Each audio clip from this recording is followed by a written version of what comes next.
ഞാൻ മറച്ചു വെക്കുന്നില്ല. ഐ എം ആൾസോ കൺവേർട്ടഡ് മുസ്ലിം ആയിരുന്നു. ഇപ്പോഴാണ് ഹിന്ദു മതത്തിൽ.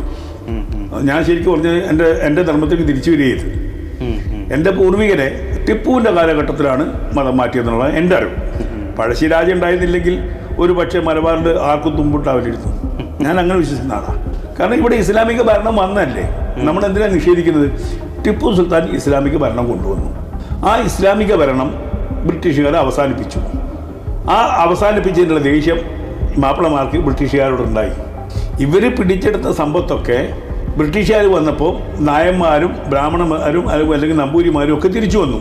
അവരുടെ ഇല്ലങ്ങൾ തിരിച്ചെടുത്തു. അവിടുന്ന് അതുവരെ വാണിരുന്ന മുസ്ലിങ്ങൾ മാപ്പിളമാർ അവിടുന്ന് ഇറങ്ങിപ്പോകേണ്ടി വന്നു. അതിനൊരു റിയാക്ഷൻ ഉണ്ടാവില്ലേ? അത് തിരിച്ചെടുക്കാനുള്ള ശ്രമമാണ് ലഹള. സമ്പത്ത് പിടിച്ചെടുക്കാനുള്ളതാണ് ലഹള.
சுவாமி விவேகானந்தர் அவர்களுக்கும் பசு பாதுகாவலர் சங்கம் அப்படின்னு சொல்லப்படக்கூடிய அந்த சங்கத்தினுடைய பிரச்சாரகர் ஒருவருக்கும் ரெண்டு பேருக்கும் நடந்த ஒரு மகத்தான உரையாடல் எனக்கு வந்து ஞாபகம் வந்துச்சு. விவேகானந்தர் கேட்கிறாரு, உங்க சங்கத்தினுடைய நோக்கம் என்ன, உங்க சங்கத்தினுடைய செயல்பாடு எதை நோக்கி இருக்கும் அப்படின்னு சொல்லிட்டு கேட்கிறாரு. இவர் சொல்றாரு, பசுக்கள் வந்து பலியிடப்படுவதிலிருந்து பாதுகாப்பது, பசுவை பாதுகாப்பது தான் என்னுடைய முற்றுமுதல் நோக்கம். அதுக்காக தான் எங்க சங்கம் வந்து செயலாற்றிட்டு இருக்குது. உங்களுடைய நோக்கம் அப்படின்றது வந்து வெறுமனே பசுவை பாதுகாப்பது மட்டும் தானா அப்படின்னு கேட்கும்போது ஆமான்னு பதில் அளிக்கிறாரு. இந்த சமயத்தில் விவேகானந்தர் சொல்றாரு, இந்தியாவினுடைய மத்திய பகுதிகள், அதாவது மிடில் ஆஃப் தி இந்தியால ஏறக்குறைய 9 லட்சம் மக்கள் பசியினாலும் பட்டினியினாலும் பஞ்சத்தினாலும் இறந்திருக்கிறாங்களே, இந்த மாதிரி பசியினால் இறக்கக்கூடிய மக்களுக்கு உங்க சங்கத்தின் மூலமாக ஏதாவது ஒன்று செஞ்சிருக்கீங்களா அப்படின்னு சொல்லிட்டு கேட்கிறாரு. மனிதர்கள் வந்து இந்த மாதிரி பசி பட்டினியினால சாகுறாங்க அப்படின்னா அது அவர்களுடைய கர்மாவினுடைய பயன், அவருடைய பிறவி பயன். மனிதர்கள் நாம வந்து அவங்க வந்து காப்பாற்ற முடியாது. இந்த மாதிரி பசி பட்டினியினால இறக்குறாங்க, அது அவருடைய பிறவி பயன் அப்படின்னா பசுக்கள் வெட்டக்கூடிய அந்த கத்திகளுக்கு பலியாகுவதும் பசுனுடைய பிறவி பயன் தானே. மனிதர்களை காப்பாற்றாத நீங்கள் ஏன் பசு மட்டும் காப்பாற்ற துடிக்கிறீங்க அப்படின்னு சொல்லிட்டு ஒரு கேள்வி வந்து முன்வைக்கிறாரு. இது வந்து அவருடைய கண்ணத்துல பலார் நிறைஞ்ச மாதிரி இருக்குது.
பேசுனா பண்ணவன் தமிழன், மாட்டை முதல்ல டொமஸ்டிகேட் பண்ணவன் தமிழன். ஏன் தமிழன்னு உறுதிப்பட்டு சொல்றேன்? இந்தியாவிலேயே ஏறு தழுவல்ங்கிற ஒரு விஷயத்த இந்தியாவில் இன்றளவும் கடைபிடிக்கக்கூடிய ஒரு பண்பாடு தமிழர்களுடைய பண்பாடு. சிந்து சமவெளியில ஏறு தழுவல் நடந்திருக்கு. இந்த ஏறு தழுவலுக்கான காரணம் என்ன? மாடுகளை வந்து காட்டுல இருக்க மாட்டா பழக்கப்படுத்துவேன். புல் டேமிங் தான் அதுக்கு சொல்றீங்க. புல் டேமிங்னா பழக்கப்படுத்துதல் அர்த்தம். அப்படிதான் பழக்கப்படுத்திருக்கான். காட்டுல இருந்த மாடுகளை பழக்கப்படுத்தி அதை அப்படியே கொஞ்சம் கொஞ்சமா மனிதனோட பேச்சுக்கு உட்படுத்தி அவன் பசுமாடா மாத்தி வச்சிருக்கான். இப்படி இவன் மாத்தினதுனால தான் இவன் வந்து இந்த மாட்டை வந்து கொல்லலை. ஏன்னா அவனுக்கு இதுல இருந்து பால் கிடைக்குது, அவன் இதுல இருந்து உரம் கிடைக்குது, அவன் அதை வேலைக்கு பயன்படுத்தினா இது வந்து அவ்வளவு சீக்கிரம் இனப்பெருக்கம் செய்ய மாட்டேங்குது. கருத்தரிக்க ஆடு மாதிரி டக்கு டக்கு டக்குன்னு இனப்பெருக்கம் செய்யாது மாடு. அப்போ இதை வந்து நம்ம சாப்பிட்டுட்டு இருந்தோம்னா சரிப்பட்டு வராது. இதை வந்து நம்ம வந்து ஒரு நமக்கு பயன்படுத்தி நம்ம அதோட பாலை குடிக்கிறோம், அதனால இதை நம்ம வந்து கொல்லக்கூடாதுன்னு ஒரு முடிவை அவன் எடுக்கிறான். இதை எடுக்கிறவன் யாருன்னா முல்லைத்திணையில வந்த தமிழன். மாட்டை அவன் பழக்கப்படுத்துறான்னா அவன் முல்லைத்திணை தமிழன் தான். அந்த முல்லைத்திணையில இருந்த தமிழர்கள் தான் மாட்டை நம்ம கொல்லக்கூடாதுன்னு முடிவெடுக்கிறான். கோனார் யாராவது மாட்டை கொண்டு சாப்பிடுவாங்களா? இன்னைக்கு அண்ணன் பேச்சு கேட்டுட்டு யாராவது 2 பேரும் போய் சாப்பிட்டு இருக்கலாம். மரபு ரீதியாக யாராவது சாப்பிட்றாங்களா கோனார்வை? சரி, மாட்டு பொங்கல் இருக்கு, ஏன் மாட்டு பொங்கல்? ஏன் ஆட்டு பொங்கல் இல்லை? ஏன் கழுத பொங்கல் இல்லை? மாடு வந்து நமக்கு நான் கேட்கறது ஏன் கழுத பொங்கல் இல்லை? கழுதையை தமிழர்கள் பயன்படுத்தலையா? கழுத பொதி சுமக்கலையா நமக்காக? ஏன் கழுத பொங்கல் இல்லை? ஏன் குதிரை பொங்கல் இல்லை? எல்லா சோழர்கள், பாண்டியர்கள், சேரர்கள் எல்லாம் குதிரையில தான் போனாங்க. ஏன் குதிரை பொங்கல் இல்லை? ஏன்னா இந்த விலங்குகளெல்லாம் விட அதிகப்படி. அப்ப மாட்டை ஏதோ ஒரு விதத்துல அவன் வந்து மரியாதை செய்யறானா இல்லையா? அதை அவன் கொண்டு தின்றுக்க மாட்டாங்கிற ஒரு அடிப்படை அறிவு வேண்டாம். திரும்ப திரும்ப சங்க இலக்கியத்துல இருக்கு. நானும் சொல்றேன், சங்க இலக்கியத்தை தயவு செஞ்சு படிங்கடா தற்கூரிகளான்னு தான் சொல்றேன் நான். தற்கூரிகை படிக்கிறதே ஒரு லைனை தூக்கிட்டு வந்துடுறது. அதுக்கு முந்தைய லைன் என்னன்னு தெரியல. மழவர்கள் மாட்டை வேட்டையாடி உண்டார்கள், புசித்து உண்டார்கள், கொழுப்பு ஆவை உண்டார்கள்னு அவன் எடுத்து போடுவான். அதுக்கு முதவரி என்ன போட்டிருக்கு அப்படின்னா, ஊர் மக்கள் எல்லாம் தலையில கை வச்சுட்டு அழுகிற விதமா அவர்கள் வளர்த்த மாடுகளை மழவர்கள் எடுத்து கொண்டு வந்து வெட்டி சாப்பிட்டார்கள்னு போட்டிருக்கு. இந்த பாடல் வந்து மாட்டுக்கறி சாப்பிடுங்கன்னு சொல்லுதா? ஊர் மக்கள் தலையில கை வச்சு அழுகுறாங்க. ஏன் அழுக போறான் தலையில கை வச்சு? ஏன்னா அவனே வெட்டி சாப்பிட்றவனா இருந்தா அவனா தலையில கை வச்சு அழுவானா? வீட்டுல புள்ள குட்டி போயிருச்சுன்னா தலையில கை வச்சு அழுவாங்க.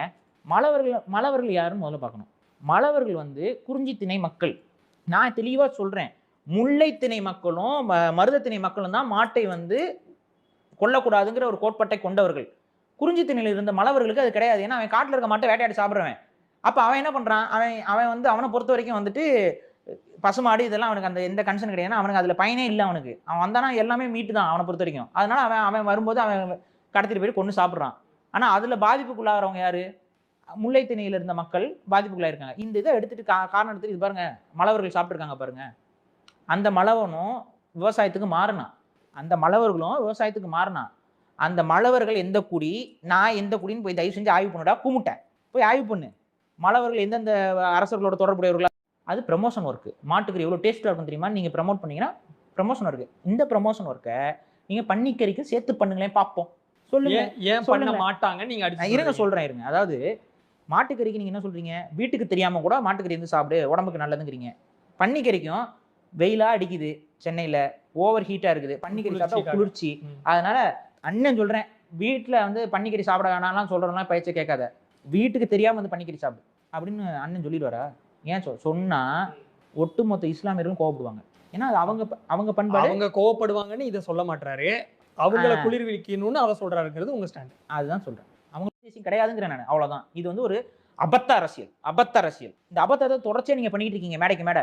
அப்ப இதுக்கு ஒரு முடிவு கட்டித்தான் ஆகணும். இதை பேச்சு பொருளாக்கி முடிவு கட்டித்தான் ஆகணும். இன்னொன்னு சொல்றாரு, மாட்டுக்கறி சாப்பிடாதோன்னா நான் மனுஷனவே மதிக்க மாட்டேன் அப்படிங்கிறாரு. அந்த இடத்துல மாட்டை தூக்கிட்டு பண்ணியை போடுங்க. நீங்க போட்டுட்டு அதுக்கப்புறம் போயிட்டு ஓட்டு கேளுங்களேன். இஸ்லாமியர்கள்லாம் உங்களை அப்படியே அவங்க உங்களை எப்படி மதிக்கிறாங்கன்னு பார்ப்போம். அப்ப இது எவ்வளவு பெரிய ஒரு கேடுகட்ட தனம் இது. இதை செய்யும் போது நம்ம எதிர்க்காம எப்படி முடியும்? உங்ககிட்ட நீங்க சொல்ற ஒரு கருத்து மாதிரி இப்போ அவங்களுக்கு ஒன்று இருக்கலாம். இப்போ உதாரணத்துக்கு சீமானவர்களை தவிர்த்து இப்போ லெஃப்டிஸ்ட் ஐடியாலஜி பேசக்கூடியவங்களா இருக்கட்டும், அவங்களையும் நிறைய பேர் வந்து மாட்டுக்கறியை ப்ரொமோட் தானே கேட்குறாங்க. நான் சொல்றது என்ன அப்படின்னா, நம்மால் அழுதாரு பார்த்தீங்களா, மாட்டுக்கறி மாடை சாப்பிடாதீங்களா, மாடு சாப்பிட்டா விவசாயம் பாதிக்கப்படும் சொன்னார்ல, அதை தான் நானும் சொல்றேன். ஏன்னா நீங்க சாப்பிட்ற அத்தனையுமே நாட்டு மாடுகள். மாட்டை யாருமே இங்க வந்து கறிக்குன்னு வளர்க்க ஆரம்பிக்கல அட்லீஸ்ட். அப்போ நீங்கள் உட்காந்து ப்ரமோஷன் பண்ணிட்டு இருந்தீங்க அப்படின்னா, இங்கே பால் கறக்காத மாடுகள் தான் மாட்டு இறைச்சிக்கு அனுப்பப்படுகிறது. இன்னைக்குமே உங்களுக்கு சந்தேகம்னா, கேரளாவில் நீங்கள் வண்டி மாடுகள் போய்கிட்டு இருக்கும்ல, எத்தனையோ பேர் நம்ம சின்ன வயசுலேருந்து பார்த்துட்டு இருக்கோமா இல்லையா? அதில் என்னைக்காவது ஒரு நாள் ஜெர்சி மாடையோ ஹெச்எஃப் மாடையோ பார்த்துருக்கீங்களா? நாட்டு மாடுகள் திமிழோட தானே போகுது. காரணம் என்ன? நாட்டு மாட்டுக்கறி வந்து இன்னும் கொஞ்சம் சாஃப்டா இருக்கும், இன்னும் கொஞ்சம் டேஸ்டா இருக்குங்கிற காரணத்துக்காக நாட்டு மாடுகள் தான் அதிகமாக வெட்டப்படுது. ஒரு லெவலுக்கு மேல இந்த நாட்டு மாடுகள் இந்த மாதிரி உணவுக்கு பயன்படுத்தப்பட்டு அழிக்கப்பட்டுச்சு. யாரும் உற்பத்தியும் பண்ணல. யாரும், ஏன்னா வந்து நாட்டு மாடுகளை வந்து கறிக்காக கூட யாரும் இங்க வளர்க்கல. யாரும் அப்படி வளர்க்குறாங்களா? யாருமே வளர்க்கல. ஏன்னா பால் தான் அடிப்படை தேவை. பால் போக பால் பயன்பாட்டுக்கு தேவையில்லை அப்படின்னு சொல்லிட்டு மாட்டை விற்கிற டைம்ல தான் எல்லாருமே அடிமாட்டுக்கு அனுப்புறாங்க. அதிகமா அடிமாட்டுக்கு வர்றது நம்ம மாடு தான். ஏன்னா பால் இது அதிகமா கறக்காது. அப்போ என்ன பண்ணாங்க, அடிமாட்டுக்கு நம்ம மாட்டை அனுப்பிடுறாங்க. இது கால ஓட்டத்தில் என்ன ஆயிரும்னு பார்த்தீங்கன்னா, அவங்கெல்லாம் இப்போ பேசுறத காணோம். இப்போ இவங்க தான் அவங்க ஏஜென்ட் மாதிரி பேசிக்கிட்டு இருக்காங்க. நாட்டு மாடு அவன் வளர்க்கட்டும், அது விவசாயத்துக்கு நமக்கு தேவை. அது அதிகமாக இருந்தால் தான் தமிழ்நாட்டில் இயற்கை வேளாண்மையை மீட்க முடியும். மாட்டு இறைச்சி சாப்பிடுபவர்கள் சாப்பிடட்டும், அந்த இறைச்சிக்கு அடிமாட்டு அனுப்புபவர்கள் அனுப்பட்டும். இதுல எல்லாம் நான் எந்த விதத்திலையும் தலையிடலை. அதே போல இந்த இதை நம்ம கருத்தை வைக்க, என்னுடைய மரபு மாட்டை வந்து புனிதமாக கருதுவதுதான். அதுல மரபு மாற்றப்படுது ஒரு காரணம். அந்த மரபு இந்த மரபை நீங்க மாற்ற முற்படுறீங்க. இது வந்து என்னுடைய மாட்டு பொங்கலோட நிகழ்வியை கேள்விக்குறியாக்கிறோம். விவசாயத்துல பெரிய புரட்சிகள் செய்திருக்க முடியாது. முல்லைத்திணை மக்கள், அதுவும் குறிப்பா கோணார்கள் டொமஸ்டிகேட் பண்ண ஒரு உயிரினம் தான் மாடு. ஆயர் குடிகள் காத்த ஒரு உயிரினம் தான் மாடு. அப்ப அது வழியில தான் மற்ற குடிகளும் வருகிறது. மருதக்குடி ஆயர் குடிக்கு அடுத்து வருது, மருதத்திணை. அப்ப இது என்னோட ஒட்டுமொத்த மரபு சம்பந்தப்பட்டது. இந்த விஷயத்துல மாற்று இறைச்சியை உண்ணா ஏன், அப்பதான் இதுதான் காரணம்னு வருது. இல்ல தமிழனும் மாட்டு இறைச்சி சாப்பிடுவான் அப்படின்னா இது எதுவுமே பொருளவே பரல. அவர் எதுக்குடா மாட்டுக்கு பெயிண்ட் அடிச்சுக்கிட்டு எதுக்குடா மாட்டை கும்பிட்டு அலையிறீங்கன்னு ஒரு கேள்வி வருமா வராதா? எதுக்கு? அதுக்கப்புறம் அது ஹிந்துஸ் கும்பிடுவாங்கன்னு வருமா வராதா? அடுத்து ஹிந்துஸ் வந்து மாட்டை கும்பிடுவாங்க, அதனால தமிழர்களும் மாட்டை கும்பிடுறாங்கன்னு வருமா வராது? அடுத்து அது கிடையாதுங்கிறக்காக நான் சொல்றேன். கேள்வி ஒருத்தர் கேட்டிருந்தாரு, எங்க பக்கத்துல இருக்க கேரளால ஏங்க மாட்டை வந்து அதிகமா சாப்பிட்றாங்க, அப்ப நம்ம தமிழர்கள் மட்டும் சாப்பிடாம இருக்கிறாங்கன்னா அது என்ன காரணமும் ஒருத்தர் கன்சர்னா கேள்வி கேட்டிருந்தாரு. அதுக்கான பதில் என்ன அப்படின்னா, அடிப்படையில கேரளா வந்து முழுக்க முழுக்க குறிஞ்சி நில பகுதிகள் தான். அங்க வந்து பாத்தீங்கன்னா முல்லை நிலமோ மருத நிலமோ வந்து உருவாகலை. விவசாய பூமியாக அது பெரிய அளவுக்குலாம் இப்ப சமீபங்கள்ல அது நடந்திருக்கு. ஆனா அது குறிஞ்சி நில பகுதிகளும் குறிஞ்சி நில மக்களும் அதிகமாக வாழ்ந்த பகுதி தான் கேரளா. அதனால தான் கேரளாவில் வந்து அந்த குறிஞ்சி நில மக்களுடைய பழக்க வழக்கமாக இருக்கக்கூடிய அந்த மாட்டிறைச்சி உண்ணக்கூடிய பழக்கம் என்பது இருக்கிறது. தமிழ்நாட்டில் குறிஞ்சி திணை மக்களும் சரி முல்லை திணை மக்களும் சரி 2 பேருமே மருத திணைக்கு குடியமர்த்தப்பட்டு விட்டார்கள். குறிஞ்சி திணைங்கிறது முல்லை திணைங்கிறது எல்லாருமே நகரமயமாக்கப்பட்டு, ஏன்னா நம்ம ரொம்ப அட்வான்ஸாக நம்ம டெவலப் ஆகிட்டே வந்ததுனால, நம்ம ஊர்கள் அதிகமாக பெருகுனதுனால இங்கே குறிஞ்சி திணை மக்கள் காட்டுக்குள்ள ஒன்றும் இல்லை. இப்போ கோணார்கள்லாம் காட்டுக்குள்ளே இருக்காங்க. அவங்க வந்து அந்த ஊருக்குள்ள தான் இருக்காங்க. அப்ப என்ன அதுக்கு பொருள் அப்படின்னா, எல்லாமே மருத திணையாக நம்ம மாத்திட்டோம். மருதல் மற்றும் நெய்தல் மட்டும்தான் தமிழகத்துல கடைசியில இருந்தது. குறிஞ்சி முல்லை இவையெல்லாம் மருதமாக மாறிடுச்சு.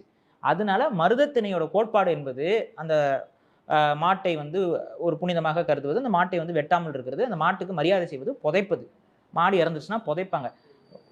அஃப்கோர்ஸ் அடிமாட்டுக்கு அனுப்புகிற பழக்கமும் அங்கே தான் ஆரம்பிக்குது. ஏன் அப்படின்னா, வசதி வாய்ப்பு இல்லாதவர்கள் சரி ஏதோ ஒரு காசு கிடைக்குது போயிட்டு வா அப்படின்னு சொல்லி அனுப்புவாங்க. ஆனால் அதை அனுப்பும்போது அவனோட உளவியல் என்னவா இருக்கும்? காசுக்கு தான் அனுப்புவான். ஆனால் எவனும் வந்து சந்தோஷமாக போயிட்டு இந்த மாடு சாக போகுது நமக்கு காசு வரும்னு சொல்லி நினச்சி அனுப்புனதே இல்லை. அழுது புலம்பி தான் அனுப்புவாங்க. அது அடிமாட்டுக்கு அனுப்புறதே வந்து ரொம்ப ரேரு. அது அடிமாட்டுக்கு அனுப்புனாலுமே நோய்வாய்ப்பட்டு செத்த மாடு, இந்த மாதிரி மாடுகள் தான் அதிகமாக போயிட்டு இருந்தது. இப்போ வந்து வயசான மாடுகள் போகுது. இப்போ நீங்கள் பண்ண கூத்துல இளம் கன்றுக்குட்டிகளும் இப்போ போய்கிட்டு இருக்கு. பிறந்த கண்ணுக்குட்டி போயிட்டு நம்மால் வரையே புலம்பாரு, பிறந்த கண்ணுக்குட்டியை பற்றி பிடிச்சி சாப்பிட்றான்டா எல்லாம் உருப்பிடுவானான்ட்டு. இப்போ என்ன திட்டுற மாதிரி நீங்கள் நம்மால் வரையும் தயவு செஞ்சு கடிச்சு வச்சிடாதீங்க. ஏன்னா அவரோட பதாகைகளை வச்சு தான் நீங்கள் பேசிக்கிட்டு இருக்கீங்க. அதான் என்ன சொல்கிறேன்னா, சொல்லொன்று செயலொன்றுன்னு இருந்துச்சுன்னா விமர்சனம் வந்து தான் தீரும், விமர்சிக்கப்படுவீர்கள். அதை தான் நான் சொல்கிறேன். உங்களோட கருத்துக்களை பகிர்ந்துட்டு ரொம்ப நன்றி. அப்புறம் நான் வந்து குடி ஒற்றுமைன்னு பேசுகிறேன். குடிகள் வந்து சரிவர கணக்கெடுப்பு எடுக்கப்பட்டு, சாதி வாரியான கணக்கெடுப்பு எடுக்கப்பட்டு, அதுக்கு அவர்களுக்கு தகுந்த பெர்சன்டேஜில் அவர்களுக்கான ரெப்ரசன்டேஷன் கொடுக்கணும்னு பேசுகிறேன். இதில் என்ன பிற்போக்கு இருக்குன்னு நீங்கள் சொல்லி நான் தெரிஞ்சுக்கிறேன். இவ்வளோ தான் நான் சொல்ல முடியும். ஒரு லேடி அவங்க வந்து பேசிக்கிட்டு இருக்காங்க. பேசும்போது எது விஷயங்களை பேசுகிறவங்க பேசிக்கிட்டு தான் இருக்கிறாங்க. அவங்க மேலாம் திமுக, அதாவது திமுகவுக்கு சார்பாக இருக்கக்கூடியவர்களை திமுக இது வரைக்கும் ஏதாவது ஒரு இடத்துல கைது பண்ணியிருக்கானா கேள்வி குறித்தான். இப்போ கூட பார்க்குறேன், ஒரு லேடி